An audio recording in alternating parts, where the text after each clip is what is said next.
히브리서 강의 세 번째 시간입니다. 처음에 시작하면서도 말씀드렸지만은 히브리서 강의 시작하면서 함께 나누고 싶은 것은 오직 하나, 더 그리스도를 깊이 아는 것, 그것입니다. 그리스도께서 어떤 분이신지, 그분께서 어떤 일을 어떻게 하셨는지, 그것을 혹시 이미 알고 있는 것이라도 다시 한번 되새기고 또 더욱더 깊이 알고, 그래서 이 말씀 나누는 이 자체가 그분을 찬양하는 것이 되길 원합니다. 노래로도 찬양하지만 말씀으로도 함께 나누는 이것으로도 그분을 찬양하는 그런 시간이 되기를 간절히 바랍니다.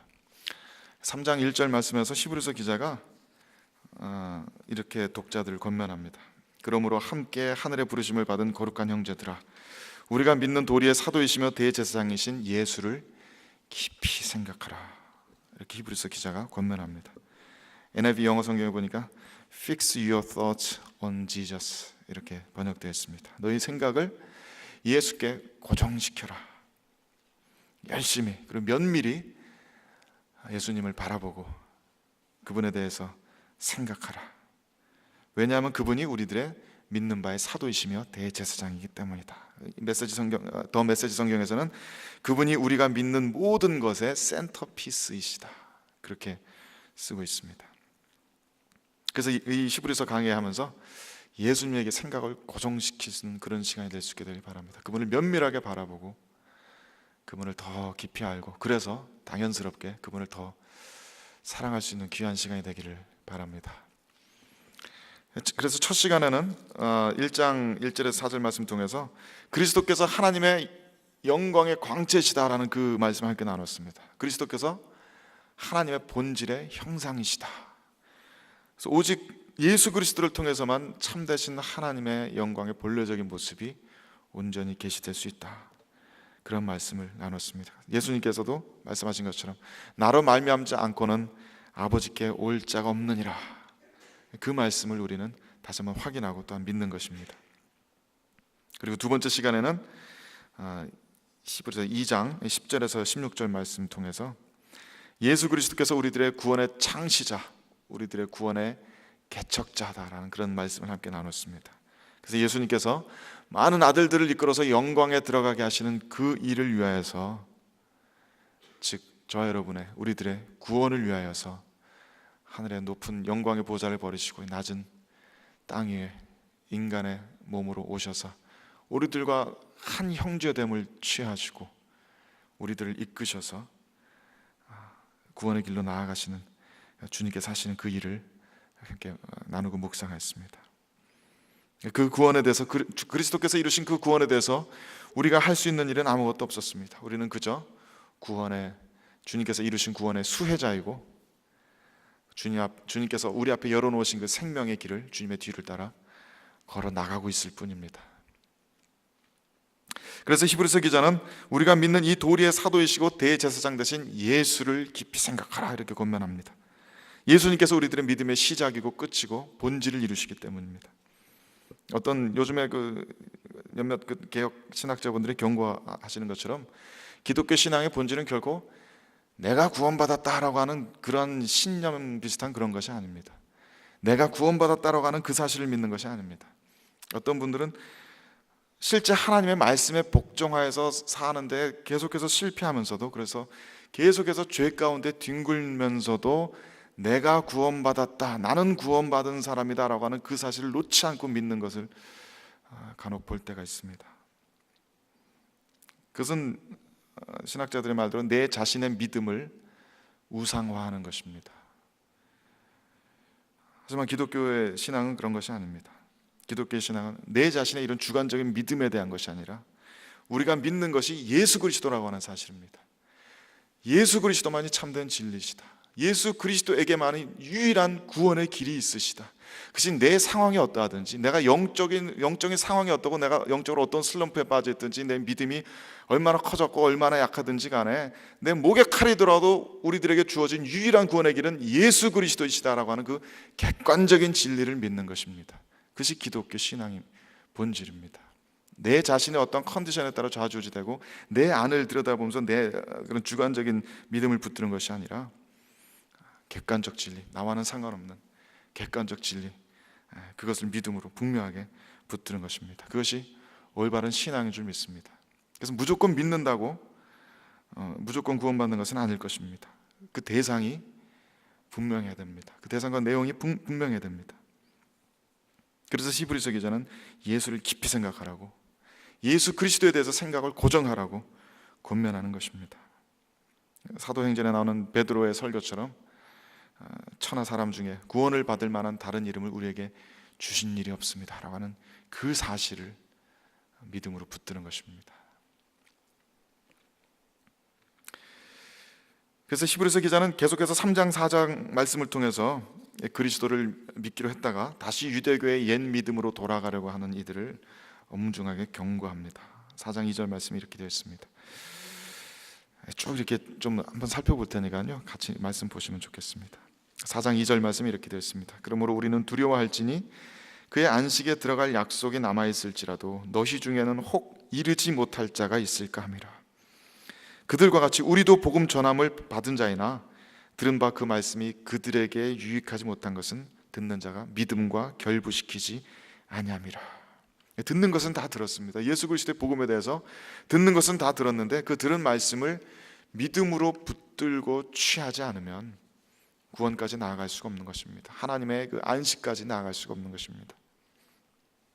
오직 그리스도께서 우리들의 구원의 유일한 길을 믿고 세상의 상속자이신 그분 안에 우리의 모든 간구들의 모든 소원들을 다 만족시키실 모든 자원들이 오직 그분 안에 다 있다는 것을 믿고 그분을 온전히 신뢰하지 않으면 결국 하나님의 그 견고한 평안, 그 안식 가운데 들어갈 수 없다라고 경고하는 것입니다. 그리고서 히브리서 기자는 예수 그리스도에 대해서 더 깊이 설명을 합니다. 우리가 믿는 바의 대제사장이다 라고 이야기했던 그리스도에 대해서 더 깊이 설명합니다. 4장 14절 이후의 말씀으로 히브리서 기자는 예수 그리스도의 그 대제사장 직분에 대해서 설명을 합니다. 유대교에서 제사장은 아주 굉장히 중요한 위치를 차지하죠. 모두 다 이게 핏줄로 타고나는 것입니다. 아론의 그 집안에 태어나게만 하면은 제사장직을 할 수가 있는 것입니다. 하지만 예수님의 제사장 직분은, 대제사장 직분은 그처럼 핏줄로 타고나는 것이 아니라 하늘에서 주어진 것임을 이렇게 설명하고 있습니다. 특히 이 당시 유대인들에게 이 부분은 매우 중요한 의미를 가지는 그런 부분이었을 것입니다. 아까 점심시간에도 교회에 손님이 오셔서 같이 목사님들과 같이 식사하고 교제하면서 이야기를 잠깐 나누는데 저는 뭐 얘기를 많이 듣지는 못했지만은 이분이 그 메사야닉 주, 그러니까 예수 믿으시는 그 유대인이시랍니다. 그래서 잠깐 이렇게 얘기를 들었는데 마침 히브리서 묵상하고 있어서 그런지 굉장히 흥미롭게 들렸습니다. 본인이 어떻게 이렇게 회심하게 되었는지 이렇게 말씀을 해주셨는데, 원래 유대인으로 태어나고 자랐기 때문에 예수님과는 전혀 무관한 삶을 살고 있었는데 본인의 그분의 시스터가 먼저 예수님을 믿게 되었다고 합니다. 근데 그게 굉장히 이제 본인에게는 충격적이셨대요. 어떻게 유대인으로 태어나서 예수를 믿을 수가 있느냐. 그분의 표현에 하면은 어떻게 유대 민족을 배반하고 foreign God을 믿을 수 있느냐, 그렇게 막 따지고 그러셨답니다. 근데 나중에는 시스터인지 막 기도하고 엄마도 믿게 되고 그러다가 이제 본인도 믿게 되고 완전히 회심하게 되셨다는 거죠. 예수님을 foreign God이라고 표현하는 게, 하시는 게 우리 한국 사람들 예전 모습 보는 것 같았습니다. 옛날에는 무조건 유교 아니면 불교였기 때문에 교회 다닌다고 하면 예수쟁이라고 막 손가락질하면서 왜 서양 귀신을 믿느냐고 어르신들이 시골에서 막 그랬던 것을 들은 기억이 있습니다. 그와 마찬가지로 유대인들에게 제사의식이라든지 뭐 할례라든지 이런 것들은 자신들의 정체성과 관련된 일입니다. 자신의 삶 중에 한 부분으로서의 종교에 대한 그런 이야기가 아니라 그것은 자신들의 문화에 대한 이야기고 자신들의 세계관에 대한 이야기고 자신들의 삶 전체에 대한 이야기입니다. 그렇기 때문에 히브리서 기자는 이 제사장 직분에 대해서, 대제사장 직분에 대해서 아주 치밀하게 최대한 그 유대인들의 관점에서 그것을 구약성경 이야기를 완전히 풀어서까지 이렇게 설명을 해주고 있는 것입니다. 그리고서 이제 오늘 본문까지 오면은 그 이야기를 더욱 발전시켜서 히브리서 기자는 예수님을 가리켜서 새 언약의 중보자다라는 표현으로 예수님을 다시 한번 설명하고 있습니다. 오늘은 그 이야기에 좀 집중해 보려고 합니다. 오늘 읽은 본문뿐만 아니라 그 앞에 8장에서부터 히브리서 기자가 첫 언약과 새 언약을 두 개를 대조시켜서 설명을 합니다. 히브리서 기자가 염두에 두고 있는 첫 언약이라는 것은 출애굽기에서 아마 그 자세한 내용을 살펴볼 수 있을 것입니다. 함께 좀 말씀 볼까요? 출애굽기 19장 말씀 함께 펴서 보겠습니다. 출애굽기 19장 1절에서 6절까지의 말씀 함께 보겠습니다. 구약성경 111쪽이네요. 출애굽기 19장 1절에서 6절까지 말씀 보겠습니다. 우리 교독으로 읽어볼까요? 제가 한 절 읽고 여러분 같이 한 절 읽고 이렇게 읽어보겠습니다. 이스라엘 자손이 애굽 땅을 떠난 지 3개월이 되던 날 그들이 시내 광야에 이르니라.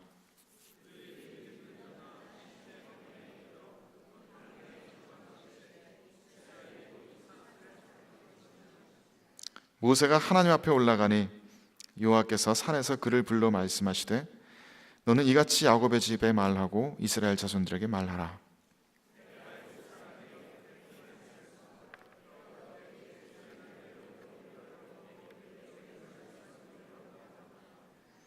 세계가 다 내게 속하였나니 너희가 내 말을 잘 듣고 내 언약을 지키면 너희는 모든 민족 중에서 내 소유가 되겠고 너희가 내게 대하여 제사장 나라가 되며 거룩한 백성이 되리라. 너는 이 말을 이스라엘 자손에게 전할지니라. 이것이 히브리서 기자가 염두에 두고 있는 첫 언약입니다. 특별히 이 5절 6절 말씀이 이 언약의 내용을 이야기해 주고 있습니다. 하나님께서 모세를 이스라엘의 대표자로 세우시고, 그러니까 모세를 이 언약의 중보자, 중재자로 이렇게 세우시고 모세를 통해서 하나님께서 이스라엘 민족 전체와 언약을 맺으십니다. 그리고 그 언약의 내용은 내가 하나님께서 이스라엘 백성들을 애굽 땅에서 구출하여 내었으니까 너희는 이미 나의 능력을 맛보았고 내가 너희들에 대한 그런 어떤 주권을 가지고 있는 것을 너희들이 이제 분명히 보았을 것이다. 그러니까 이제 너희가 내 말을 듣고 내 언약을 잘 지키면 내가 너희의 하나님이 되어 주겠다. 내가 너희의 신이 되어 주겠다. 그리고 내가 너희를 내 소유로 삼고 내가 너희를 내 백성으로 삼아서 너희는 나에 대해서 제사장 나라가 될 것이다. 하나님께서 그렇게 약속하시는 것입니다. 이스라엘을 제사장 나라로 삼는다는 것은 그 사람들을 통해서, 그 이스라엘 사람들을 통해서 하나님께서 세상의 다른 모든 사람들에게 하나님을 알리시겠다는 것입니다. 그 일을 위해서 이스라엘 백성을 택하셔 쓰시겠다라고 하는 그런 약속의 말씀입니다. 첫 시간에 말씀드린 그 소설 속에서 과학자들이 개미들과 의사소통하기 위해서 개미 한 마리를 지목해서 그 한 마리 먼저 이렇게 얘기했던 것처럼 그런 선지자로서의 역할, 하나님을 전달하고 하나님의 뜻을 알리는 그런 역할로서 이스라엘 민족을 택해서 사용하시겠다는 것입니다. 이것은 뭐 이스라엘 백성이 다른 민족보다 더 낫다는 얘기도 아니고 구원이 오직 너희들에게만 있다라고 하는 그런 이야기도 아닙니다. 특히나 지금처럼 이제 이스라엘이라고 하는 그 의미가 온 나라 모든 백성에게로 확장된 지금, 그것은 우리들에게도 똑같이 해당되는 그런 얘기입니다. 하나님께서 우리를, 성도를, 교회를 제사장으로 삼으시겠다는 것은 우리에게만 구원이 있게 하시겠다는 그런 말씀이 아닙니다. 나 한 사람, 내 가족 구원하시려고 세상 사람들 다 버려두고 우리를 택하셨다는 그런 말씀이 아닙니다. 그것보다는 나를 통해서, 우리를 통해서, 교회를 통해서 하나님을 드러내시겠다는 말씀입니다.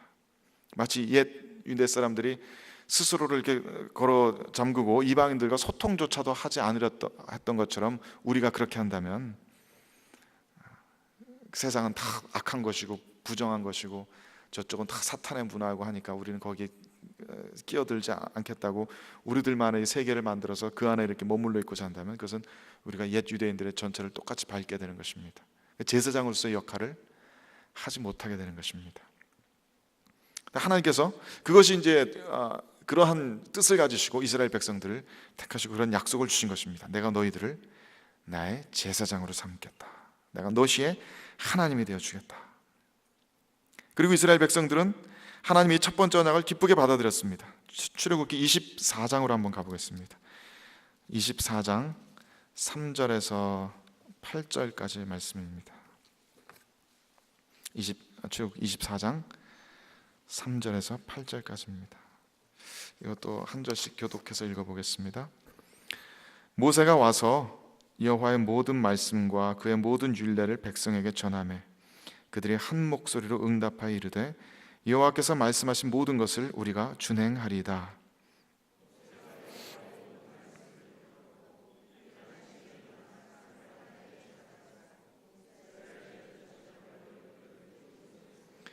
이스라엘 자손의 청년들을 보내어 여호와께 소로 번제와 화목제를 드리게 하고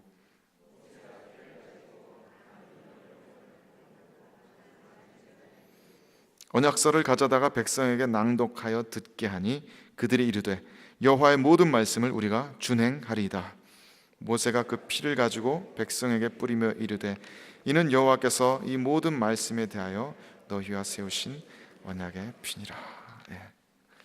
이스라엘 백성들은 분명히 약속하였습니다. 여호와께서 말씀하신 모든 것을 우리가 준행하겠습니다. 약속이 맺어졌습니다. 인간 편에서 지켜야 할 조건이 바로 그것이었습니다. 하나님께서 주시는 율법을 지켜서 살면, 하나님의 뜻대로, 하나님 명하신 대로 이대로 살면은 하나님께서 그들의 하나님이 되어주시겠다.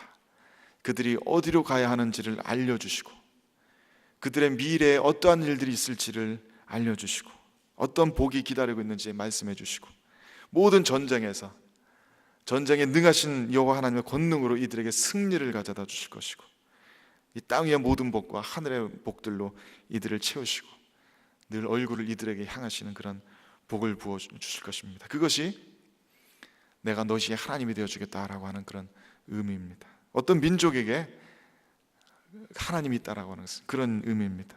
하나님이 있는 민족, 그리고 그렇지 못한 민족, 그것은 다른 것입니다. 나를 지키는 신이 계시다. 그것과 나에게 그런 신이 없다라는 그런 차이입니다. 더더군다나 나를 지키신다고 하는 그 신이 이 세상 만물을 지으신 온 세상 신 중의 신, 세상의 모든 헛개비와 같은 그런 거짓된 신들과 다른 유일하신 참되신 하나님이라는 사실이 이스라엘 백성들을 붙들어 지켜줄 수 있는 그런 것입니다. 그것이 내가 너희의 하나님이 되어주겠다, 너에게 다른 신이 있게 하지 말라 하시는 하나님의 말씀의 의미입니다. 하지만 이스라엘은 거기서 실패했습니다. 하나님의 말씀을 지키지 못했습니다. 율법을 지키는 데 실패했습니다. 물론 자기들이 지킬 수 있는 몇 가지는 굉장히 열심히 잘 지켰던 것 같습니다. 할례도 다 같이 받았고, 태어나자마자 아기들 가서 다 할례 시키고, 절기들도 뭐 매번 그렇지는 못했지만 절기들도 열심히 잘 지킬 때도 있었습니다. 하지만 그 하나님께서 그런 율법을 주시는, 그 규례를 주시는 근본 정신을 깨닫지 못하고 문자적 해석에 묶여서 정말 그 율법이 요구한 대로 예수님께서 가르쳐 주신 것처럼 하나님만을 사랑하고 이웃끼리, 사람들끼리 서로 사랑하는 그러한 삶은 살아내지 못하였습니다. 끊임없이 우상 숭배하고 어려운 일들이 있을 때마다 하나님을 의지하지 못하고 사람들을 의지하였습니다. 자기 자신의 경험을 의지하고 자기 자신의 지식을 의지하여서 스스로 멸망의 길들을 그렇게 걸어갔습니다. 사람들끼리, 이웃들끼리 서로를 돌보지 못하였고, 가난한 자, 소외된 자를 돌보기는커녕 그들을 핍박하고 오히려 그들에게서 빼앗고 그들에게 고통을 가증시켜주는 그런 자기 욕심만 챙기는 그러한 삶을 살았습니다.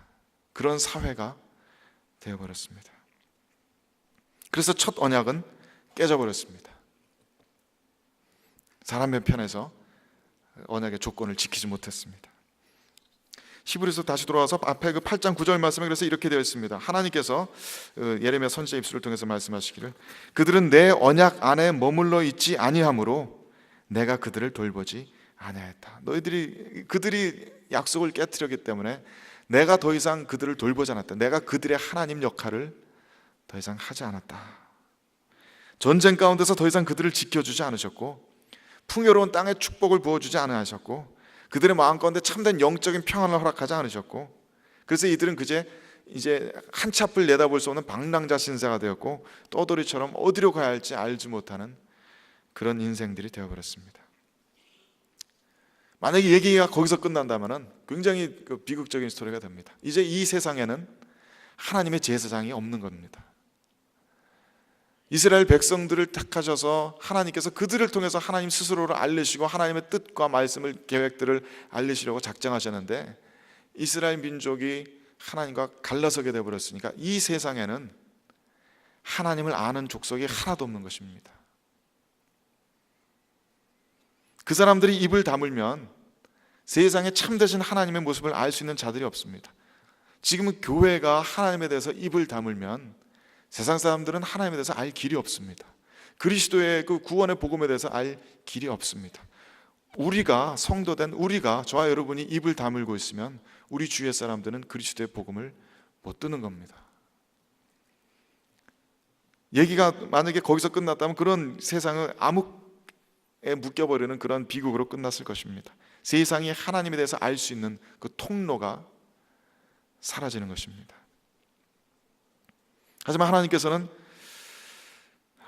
긍휼을 베푸시고 자비를 베푸십니다. 그래서 두 번째 언약, 오늘 본문에서 말하는 새 언약을 세우시는 것입니다.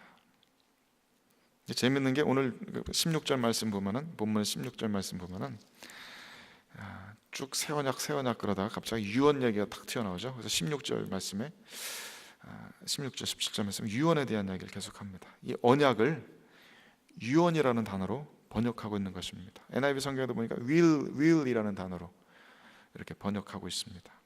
왜 이 새 언약은 유언이라고 했는가? 헬라어에서도 언약을 가리키는 단어가 두 개가 있는데 순데케라는 단어가 있고 디아데케라고 하는 단어가 있습니다. 순데케라는 단어는 우리가 흔히 생각하는 그런 계약의 의미를 가집니다.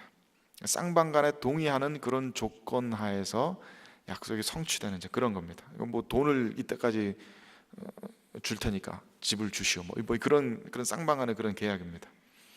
두 남녀 간의 혼인 서약도 순데케고 두 나라 사이의 조약도 순데케입니다. 그런데 오늘 본문에서는 순데케라는 단어를 쓰지 않고 디아데케라는 단어를 사용합니다. 이 단어는 대등한 쌍방 간에 맺는 언약을 가리키는 것이 아니라 하나님과 사람들이 동등한 입장에서 우리가 이것을 드릴 테니까 하나님께서 이것을 주세요, 그렇게 하는 계약을 맺는 것이 아니라 이것은 하나님께서 사람들에게 일방적으로 주시겠다고 하는 그런 약속을 의미합니다. 그것을 가장 잘 나타내는 단어가 유언, will이라는 단어인 것입니다. 제 개인적인 말씀을 좀 드리자면, 저는 그 어머님이 좀 일찍 돌아가신 편인데 제가 26살 때 군대 갓 제대하고 이렇게 돌아가셨습니다. 그때 저 이 이야기를 좀 뼈저리게 느꼈습니다. 저희 어머님이 아버님이랑 일찍 이렇게 이혼하셔서 혼자 계속 사셨거든요. 그래서 유방암으로 혼자 오래 투병하시다가 좀 힘들게 외롭게 이렇게 돌아가셨는데, 그때는 저도 이제 군대 갓 제대할 때니까 뭐 돈을 이렇게 벌어서 뭐 이렇게 도와드릴 수 있는 것도 아니고 뭐 해드릴 수 있는 것도 아니고, 더더구나 제가 아직 예수님을 인격적으로 만나기 전이라 마음에 늘 청년기에 그냥 절망이 휩싸여서 마음에 늘 분노와 세상에 대한 그런 미움과 불만과 이런 것들이 가득했던 그런 때였습니다.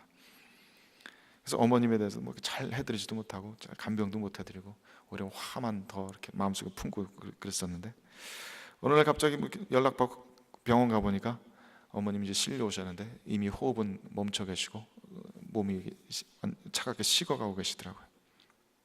그렇게 어머니를 보내드렸습니다. 아무것도 모르고 형님이랑 둘이서 같이 장례 치르는데 처음에는 뭐가 뭔지도 모르겠고 실감도 나지 않고, 그러다 둘째 날부터 울음이 터지기 시작하는데, 참 희한하게도 나중에 회개할 때 보니까 그 회개의 영이 이렇게 임하셨다고 하는 그거랑 굉장히 비슷하더라고요. 가슴이 막 찢어지는 것처럼 아프고 무슨 말을 할 수도 없고 그냥 아이고 뭐 그 소리밖에 안 나오고, 그동안 어머님한테 잘못했던 것, 하다못해 형님한테 잘못했던 것까지 다 생각나면서 미안해서 견딜 수가 없어서 형님한테 무릎 꿇고 용서를 빌고 그랬었습니다. 그래서 어떻게 그 장례식을 정신없이 마치고 나서 집에 돌아와서 어머님 짐을 정리하다가 보니까 보험 증서가 2장이 나오는 거예요. 어머님이 돌아가시기 전에 그 보험을 2개를 들어놓으신 겁니다. 그 수혜자가 형님 하나, 또 저 하나, 그렇게 되어 있습니다. 그거 보고 또 한참 울었죠. 한참 울다가 결국 이제 그 보험 증서 들고 보험금 타러 갔습니다. 안 그래도 장례 비용 때문에 좀 걱정이 많이 있었거든요. 그래서 보험 증서 가지고 어머님 사망 진단서랑 같이 들고 가서 이렇게 내니까 아무 소리 없이 돈을 이렇게 내줘요. 큰 돈은 아니었지만 돈 받으면서 마음이 기분이 참 묘했습니다.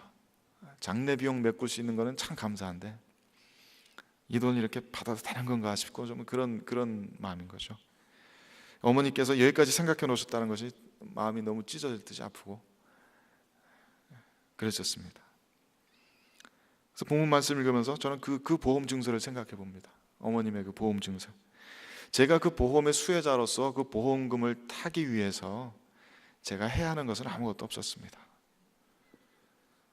제가 그 보험료를 한 푼이라도 냈던 것도 아니고 그 돈을 받아 쓸 자격이 있을 만큼 어머님을 잘 모시지도 못했습니다. 제가 그 보험금을 타서 쓸 수 있는 조건은 딱 두 가지였는데, 하나는 누군가 그 보험료를 미리 내는 것, 미리 내놓는 것. 그리고 두 번째는 조건이 어머님이 돌아가시는 것. 그 두 가지입니다. 그 두 가지 조건만 충족되면 저는 그 보험금을 받는 겁니다. 그 두 가지 다 어머님이 하셨죠. 어머님이 보험금 미리 다 내놓으셨고 그리고 돌아가셨습니다.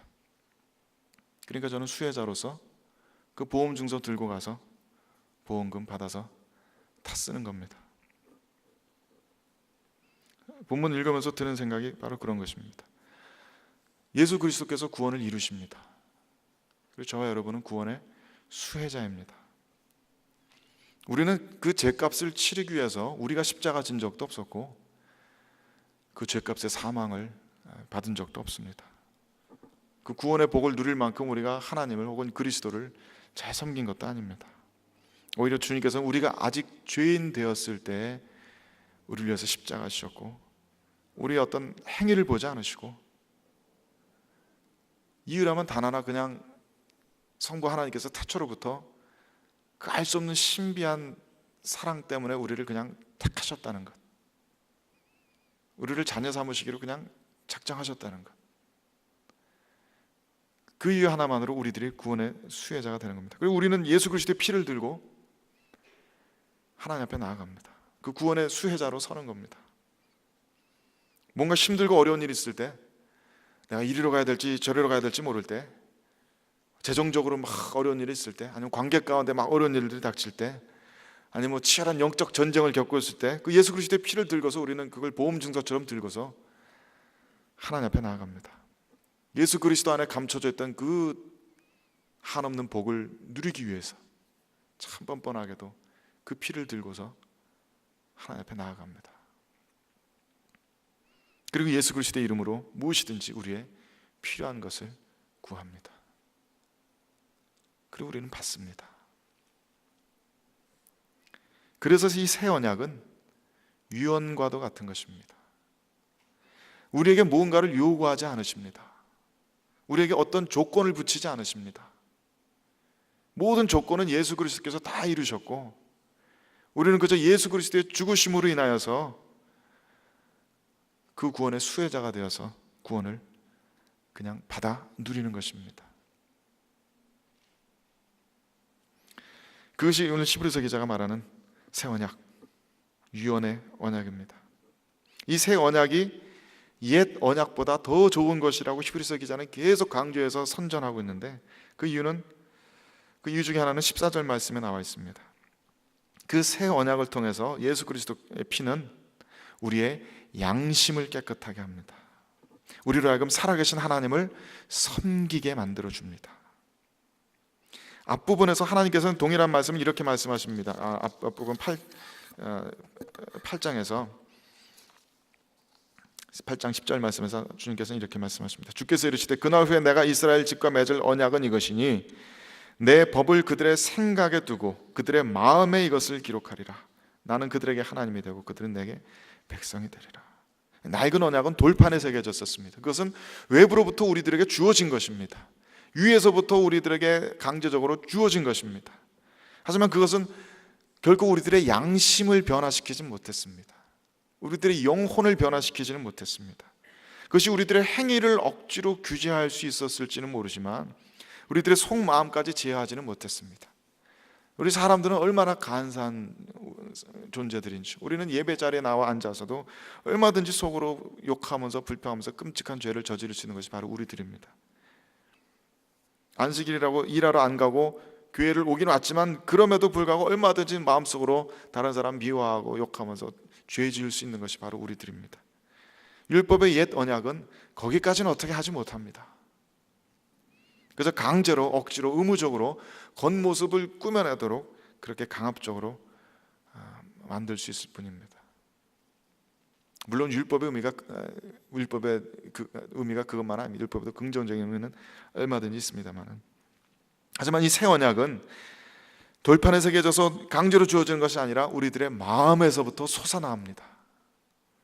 나 이외에 다른 신을 섬기지 말라라는 그 말씀이 위에서 강제로 밖에서 안으로 우리에게 주어졌기 때문에 그걸 따르려고 길을 쓰는 것이 아니라, 나는 다른 신, 하나님 외에는 다른 신을 섬기지 않겠다라는 것이 내 마음속에서부터, 영원 깊은 것으로부터 솟아나오는 것입니다.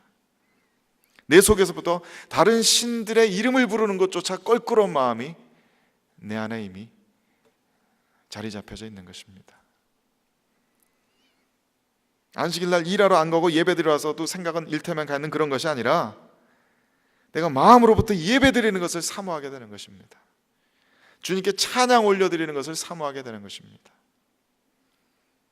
그래서 이 새 언약은 우리의 행위에 대한 것이 아니고, 우리의 겉모습에 대한 것이 아니고, 이것은 우리들의 양심에 대한 것이고, 우리들의 생각에 대한 것이고, 우리들의 마음에 대한 것이고, 우리들의 영혼에 대한 것입니다. 우리들의 영혼을 변화시켜 주시겠다는 언약인 것입니다. 청년들하고 주로 이제 성경 공부 가르치다 보면 꼭 나오는 질문이, 목사님 그럼 뭐 술 먹어도 돼요? 안 돼요? 거짓말은 하지 말라고 그랬는데 하얀 거짓말은 돼요? 안 돼요? 막 꼭 그런 거 묻습니다. 율법에는 돼요 안 돼요가 있지만은 복음에는 돼요 안 돼요가 없습니다. 율법은 이거 해라 저거 해라라고 이야기하지만 복음은 이거 해라 저거 해라 이야기하지 않습니다. 사도 바울은 모든 것이 가하다고 했습니다. 물론 모든 것이 유익하지는 않지만 모든 것이 가하다고 가르칩니다. 이걸 해야 해서 하는 것은 율법이지만 복음은 그것을 하고 싶게 만드는 능력입니다. 하얀 거짓말을 해도 됩니까 안 됩니까 물으시면 전 모르겠습니다. 어디까지가 하얀 거짓말이고 어디부터 무슨 회색이고 어디부터 새빨간 거짓말인지 저는 모르겠습니다. 하지만 복음은 분명한 것은, 복음은 우리로 하여금 거짓을 미워하게 만들어줍니다. 그리고 복음은 내 자신이 의인이 되는 것을 포기해서라도 다른 사람이 유익을 구할 수 있게 만들어줍니다. 우리들의 영혼을 변화시켜주기 때문입니다. 그것이 복음의 능력입니다. 우리를 거룩하다라고 칭하신 후에 실제로 우리를 거룩한 자로 빚어가시는 하나님의 말씀의 능력이 함께 하시는, 그것이 복음의 약속이고 능력입니다. 그래서 율법은 우리들에게 이런저런 것을 요구하지만 복음은 믿음 외에는 아무것도 요구하지 않습니다. 그래서 복음은 많은 사람들에게 걸림돌이 됩니다. 많은 사람들이 실족합니다. 복음은 사실상 인본적으로 생각하면은 인간의 자존심을 짓밟는 이야기거든요. 인간의 철저한 무능력함을 드러내는 이야기입니다. 너희들이 도저히 이 하나님의 영광된 율법을 지킬 수 없다는 것을 인정해라. 거기서부터 시작하는 것이 복음이거든요. 너희들은 이것을 지킬 아무런 능력이 없는 것이 판명이 났으니까 나는 너희들에게 아무것도 요구하지 않겠다. 이것이 복음이거든요.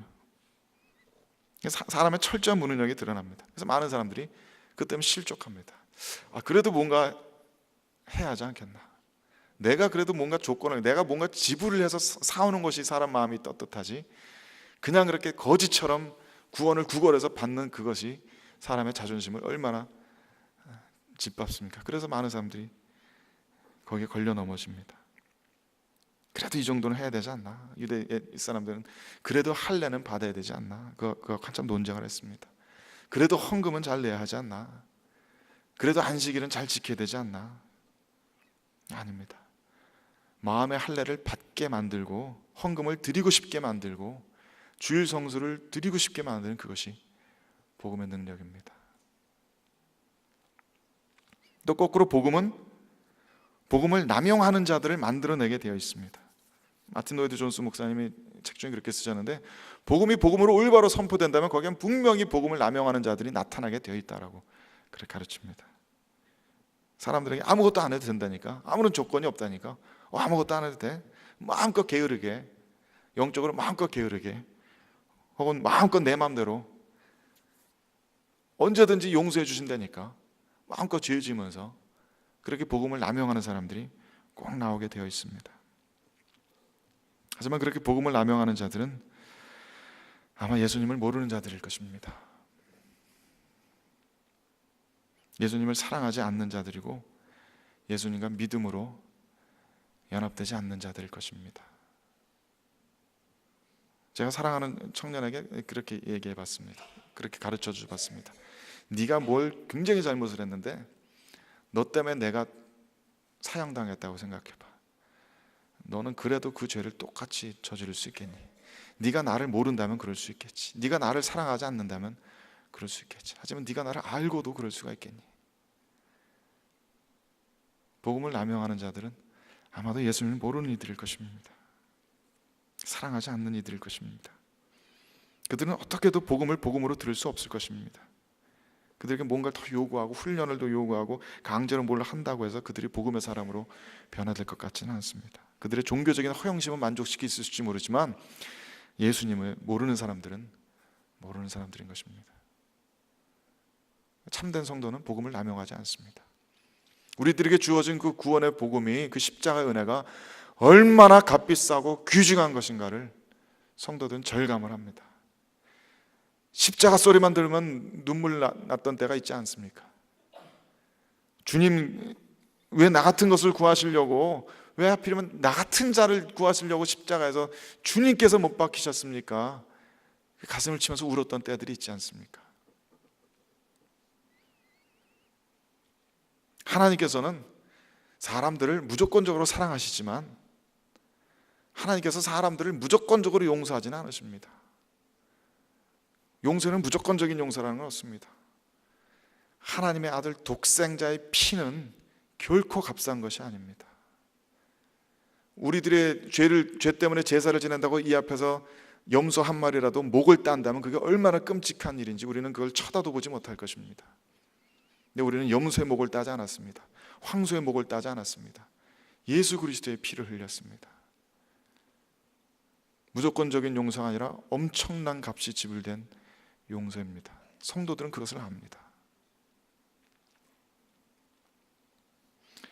그래서 하나님께서 새 언약에 대해서 말씀하시면서 그 새 언약 속에서는 작은 자로부터 큰 자까지 다 하나님을 알게 될 것이라고 약속하여 주십니다. 작은 자로부터 큰 자까지 하나님을 다 알고 하나님의 영광을 알고 그분의 뜻을 알고 우리들에게 주어진 그 새 언약의 값어치가 얼마나 크고 놀라운 것인지를 알게 되는 것입니다. 누구에게 물을 필요가 없는 것입니다. 그것이 우리들에게 주어진 새 언약입니다. 이것을 내가 그리스도의 죽음을 통해서 너희들에게 이루겠다라고 하시는 하나님의 언약의 말씀입니다. 우리에게 아무것도 요구하지 않으시지만 값없이 공짜로 주시는 것은 아니고 우리를 대신해서 그리스도께서 새 언약의 중보자 되시는 그리스도께서 모든 것을 다 이루시는 것입니다. 우리에게 주어진 그 긍휼이, 그 자비가, 그 사랑이 얼마나 귀하고 복되고 값어치 있는 것인지 우리 모두가 마음에 깊이 새길 수 있게 되길 바랍니다. 그래서 그 일을 이루신 그리스도께서 얼마나 놀라우신 분이신가, 그분의 사랑이 얼마나 크신가, 그분은 얼마나 우리로서는 상상도 할 수 없는 강인한 분이시고 아름다운 분이신가, 그분은 얼마나 존귀하신가. 바로 이 복음의 소식으로부터 그러한 우리들의 찬양이 터져나올 수 있게 되기를, 또 그러한 찬양을 늘 마음에 품고 살아가는 저와 여러분 되시기를 간절히 주님의 이름으로 축원드립니다. 함께 기도하겠습니다. 주님, 오늘도 둔한 입술로 주님께서 주시는 말씀을 함께 나누었습니다. 주님, 우리들 각자에게 성령의 빛으로 조명하여 주셔서 이 복음의 비밀들, 경륜의 비밀들을 더 깊이, 더 상세하게, 더 자세히, 더 확연하게 깨달아 나아가는 저희 모두 되어주도록 주님 이끌어 주옵소서. 저희들이 지금까지 혹시 복음을 값싸게 여긴 일들이 혹시 있었습니까? 복음을 남용한 것들이 혹시 있었습니까? 복음에 걸려 저희들이 넘어져서 저희들 스스로 무언가를 대가를 지불하고 되갚으려고 헛된 노력을 했던 일이 혹시 있었습니까? 주님께서 우리들에게 바른 믿음을 밝히 심어주시고 오직 주 예수 그리스도 붙들고 그분을 깊이 생각하며 그분께 우리들의 생각이 고정되어서 주님의 아름다우심에, 주님의 그 존귀하심에 날로 날로 더욱더 매료되어져가는 저희 모든 성도 되어주시도록 주님 역사해 주시고 저희들 그렇게 빚어 주시옵소서. 우리를 구원하시고 구원의 모든 것들을 이루신 새 언약의 중보자 되시는 우리 주 예수 그리스도의 존귀한 이름으로 기도 올려드립니다.